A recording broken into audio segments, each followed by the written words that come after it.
தென்னாடுடைய சிவனே போற்றி, எந்நாட்டவர்க்கும் இறைவா போற்றி. எங்கும் சிவம், எதிலும் சிவம், அன்பே சிவம்.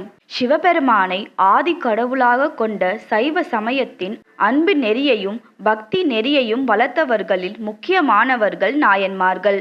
அதேபோல் அறிவு நெறியை வளர்த்தவர்களின் குறிப்பிடத்தக்கவர்கள் சந்தானாச்சாரியார்கள் என்று அழைக்கப்படும் சந்தான குரவர்கள். இவர்கள் 2 வகையாக பிரிக்கப்பட்டுள்ளனர். அதாவது அகசந்தான குரவர்கள், புறசந்தான குரவர்கள்.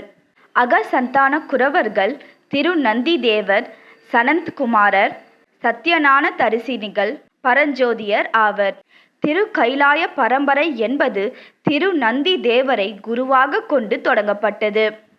இவர்கள் 4 பேரும் திரு கைலாயத்துடன் நேரடியாக தொடர்பில் உள்ளதால் இவர்களை அகசந்தான குரவர்கள் என்று அழைக்கின்றனர். புறசந்தான குரவர்கள் அகசந்தான குரவர்களின் ஒருவராகிய பரஞ்சோதியாரின் சீடராக மெய்கண்ட தேவர், அருள்நந்தி சிவாச்சாரியார், மறைஞான சம்பந்தர், உமாபதி சிவாச்சாரியார் ஆகிய 4வரும் புறசந்தான குரவர்கள் ஆவர். இப்படி அகசந்தான குரவர்கள் மற்றும் புறசந்தான குரவர்களின் ஒவ்வொருவருடைய வாழ்க்கை வரலாற்றை ஒவ்வொரு பதிவாக நாம் பார்க்கலாம். அந்த வரிசையில் அகசந்தான குரவர்களின் 2ஆம் அவரான சனத்குமாரருடைய வரலாறு பற்றி பார்க்கலாம். வழிபாடு குறித்த உங்களது கேள்விகளையும் சந்தேகங்களையும் கமெண்ட்ஸில் பதிவு செய்யவும். வீடியோக்குள்ள போறதுக்கு முன்னாடி மறக்காம எங்க சேனலை சப்ஸ்கிரைப் பண்ணிட்டு பெல் ஐக்கானை பிரஸ் பண்ணிடுங்க. எங்க வீடியோஸ் உங்களுக்கு பிடிச்சிருந்தா ஃப்ரெண்ட்ஸ் அண்ட் ஃபேமிலிக்கு ஷேர் பண்ணுங்க. மேலும் எதை பற்றிய ஆன்மீக தகவல்களை அறிய விரும்புகிறீர்கள் என்று கமெண்ட் பண்ணுங்க. பிரம்மாவின் மனதிலிருந்து தோன்றிய சனகர், சனந்தனர், சனாதனர், சனத்குமாரர் என்ற 4வரும் சிவபெருமானிடம் மௌன உபதேசம் பெற்றவர்கள். இதில் சனத்குமாரர் ஒரு பிரம்மஞானி, உண்மையை உணர்ந்தவர்.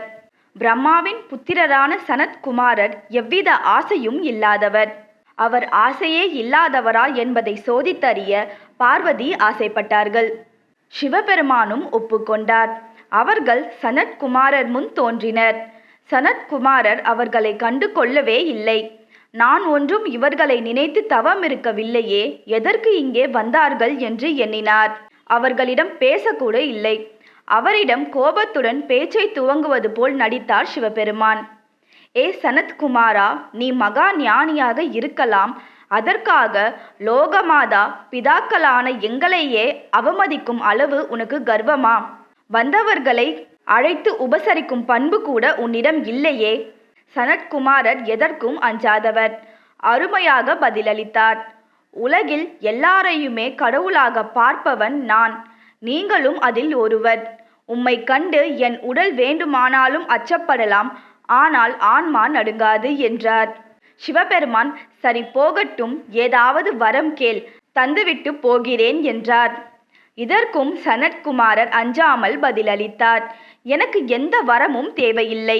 வேண்டுமானால் நீங்கள் என்னிடம் வரம் கேளுங்கள், உங்களுக்கு நான் தருகிறேன் என்று சொன்னார். அதற்கு சிவபெருமான், நீ என் பிள்ளையாக பிறக்க வேண்டும் என்று கேட்டார். அதற்கு சனத்குமாரர், வரம் கேட்ட நீர் மட்டுமே என்னை பெற வேண்டும். இதோ உன் அருகில் நிற்கும் இந்த தாய் என்னிடம் ஏதும் கேட்கவில்லை. ஒருவர் கேட்காமல் ஒன்றை கொடுக்கக்கூடாது என்கிறது சாஸ்திரம். எனவே தாயின் சம்பந்தமில்லாமல் நான் பிறக்க வேண்டும். இதை கேட்ட பார்வதி பதறிப்போனார்கள். சனத்குமாரா, இது நியாயமல்ல. என் கணவர் ஒன்றை கேட்கிறார் என்றால் அதில் என்னையும் உத்தேசித்துதான். கணவருக்குள் மனைவி அடக்கம் என்பதை அறிவாய் அல்லவா என்று கேட்டார் பார்வதி தேவி. அதற்கு சனத்குமாரர், ஒப்புக்கொள்கிறேன். அதற்காக நான் நேரடியாக உன் வயிற்றில் பிறக்க மாட்டேன். அதற்குள் உன் கணவர் என்னை கிடத்தட்டும். அப்படியானால் உன் ஸ்பரிசமும் எனக்கு கிடைத்தது போல் ஆகிவிடும். சரிதானே என்றார். பார்வதியும் சம்மதித்தார். இருவரும் மறைந்தனர். பிறகு இது பற்றி தந்தை பிரம்மதேவரிடம் கேட்டார் சனத்குமாரர். அதற்கு பிரம்மதேவர், குமாரா, நீ முற்பிறப்பில் தேவர்களை அசுரர்கள் கொடுமைப்படுத்துவதை குறித்து வேதங்களில் இருந்து தெரிந்து கொண்டாய். அப்போதெல்லாம் அந்த அசுரர்களை அழித்து விடமாட்டோமா என மனம் கொதித்தாய். அதன்படி இப்போது சூரபத்மாசுரனையும் அவனை சார்ந்தவர்களையும் அழிக்க சிவபெருமான் உன்னை பயன்படுத்த போகிறார். எதை நினைக்கிறோமோ அதுவாகவே நாம் மாறுகிறோம் என்ற தத்துவத்தை புரிந்து கொள் என்றார். சனத்குமாரர் சிவபெருமானின் நெற்றிக் கண்ணிலிருந்து தாயின் சம்பந்தமில்லாமல் பிறந்தார். கார்த்திகை பெண்களால் வளர்க்கப்பட்டார். சூரபத்மனை கொன்றார்.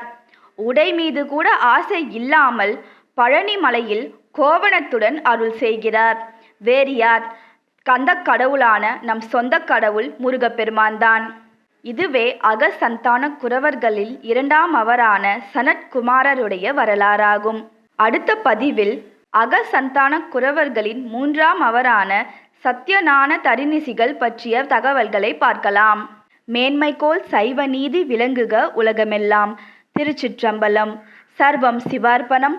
சர்வம் கிருஷ்ணார்ப்பணம். உங்கள் பொன்னான நேரத்தை சுஹாஸ் ஆன்மீக மையம் யூடியூப் சேனலில் செலவிட்டதற்கு நன்றி.